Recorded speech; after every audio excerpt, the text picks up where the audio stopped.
सोनेलाल पटेल की जयंती पर गृह मंत्री अमित शाह का यूपी की राजधानी लखनऊ आना हो या फिर विपक्षी खेमे की एकता को मजबूत करने के लिए अखिलेश यादव का हैदराबाद जाना हो, दोनों ही बातों ने यूपी की राजनीतिक हलचल बढ़ाने के साथ साथ बयानों की बौछार तेज कर दी है। पहले जरा ओम प्रकाश राजभर का ये बयान सुनिए। उसका टूट का कारण यही है, जो बात मैंने कहा यही कारण है कि वो जाएंगे, केसीआर से मिलने जाएंगे, मायावती से क्यों नहीं मिलते? आज के तारीख में 80 लोकसभा सीट पर नहीं, मुझे नहीं, उनसे तकलीफ नहीं है, किसी से तकलीफ नहीं है। 80 लोकसभा सीटों पर 1 लाख, 1.25 लाख, 1.5 लाख, 2 लाख तक वोट बसपा का है। उत्तर प्रदेश में 13 प्रांतों में उसका जनाधार है। सही हो जाएंगे, बाद सारे लोग ठीक हो जाएंगे। जो उनके लोग भाग रहे हैं ना, वो ये देख रहे हैं कि जब यहाँ उत्तर प्रदेश में अकेले चुनाव लड़ना है, लोगों को तो मायावती से भी दिक्कत है। कहाँ कोई दिक्कत नहीं, 2019 में भी कोई दिक्कत नहीं। आप कह रहे हैं, वो तो यही कह रहे हैं, जो हम लोगों के साथ संपर्क में वो यही कह रहे हैं कि अगर ये ऐसा कर लेते तो हम लोग एकदम डटे रहते। मतलब वो चाह रहे हैं कि मायावती से हो जाए तो हम नहीं जाएंगे। सबका कहना है कि मायावती जी हो जाए, जयंत हो जाए, राजभर हो जाए, तो हम सब लोग 13 प्रांतों में उनका जनाधार है। और यूपी में आज के तारीख में खुद कह रहा हूँ कि जो टूट होगी वो सिर्फ इसी वजह से होने जा रही है कि मायावती जी को ये लोग नहीं लेंगे, तो बता तो रहा हूँ कि बड़ी टूट होगी। मायावती जी आ जाएं। यानी अखिलेश कौन सी बड़ी गलती कर रहे हैं, इस बात का खुलासा राजभर की तरफ से हो रहा है। और वो गलती है विपक्षी खेमे की एकता को कमजोर करना। कमजोर इसलिए क्योंकि अखिलेश मायावती को साथ नहीं ले रहे। अब चलते हैं आरपीआई यानी रिपब्लिक पार्टी ऑफ इंडिया के चीफ रामदास अठावले की ओर। रामदास का कहना है कि यूपी में मायावती का जनाधार सरक चुका है और दलित वर्ग भी अब मायावती के साथ नहीं बल्कि पीएम नरेंद्र मोदी के साथ है। दलित की बात करेंगे तो माननीय मायावती जी हमारी बहन है और उनके बारे में हमको बहुत बड़ा आदर भी है। वो 4 बार उत्तर प्रदेश की मुख्यमंत्री रही है, लेकिन उनका जनाधार टूटता जा रहा है। बहुत सारे नेता कार्यकर्ता बीएसपी को छोड़ रहे हैं, तो इसीलिए तो दलित वर्ग भी बड़ी संख्या में नरेंद्र मोदी जी के साथ, योगी आदित्यनाथ जी के साथ है।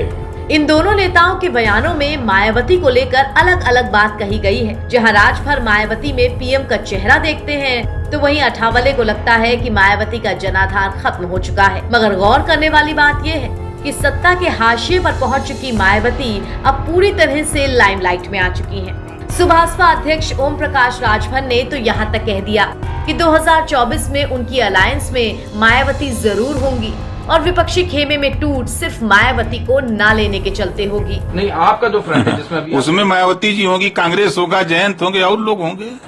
तो ये सब कांग्रेस तो अभी अखिलेश और एनसीपी है न, मानेंगे वो सब।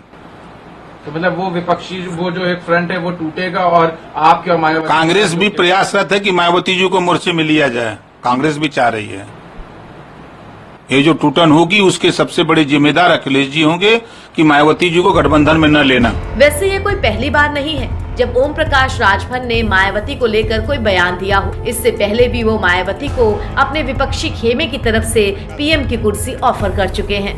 दरअसल 2024 को लेकर राजनीतिक बिसात बिछ चुकी है और यूपी से लेकर साउथ तक विपक्षी खेमे वाली तमाम पार्टियां एक होने की कवायद में लगी हैं।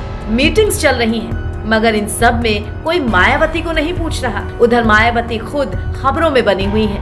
यूसीसी पर अपने बयान को लेकर समान नागरिक संहिता पर उनका बयान इतना गोलमोल था कि अंदाजा लगाना मुश्किल था कि इस विषय पर वो सरकार के साथ खड़ी भी हैं या नहीं। भारतीय संविधान की धारा 44 में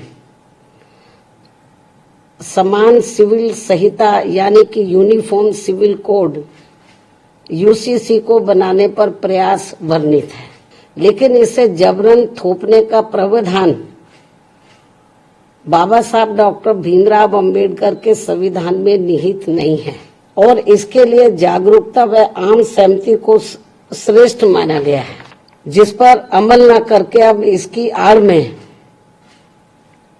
संकीर्ण स्वार्थ की राजनीति करना देश हित में सही नहीं है, जो इस समय की जा रही है। यानी कुल मिलाकर मायावती और बसपा के साथ कोई अपना राजनीतिक भविष्य देख रहा है तो कोई उन्हें खत्म हो चुके जनाधार वाली पार्टी बोल रहा है। मगर इन सब के बीच मायावती चर्चा में खूब है और वो खुद किसके साथ जाएंगी ये तो चुनाव ही बताएगा। एनबीटी ऑनलाइन के लिए ऐश्वर्या शुक्ला की रिपोर्ट।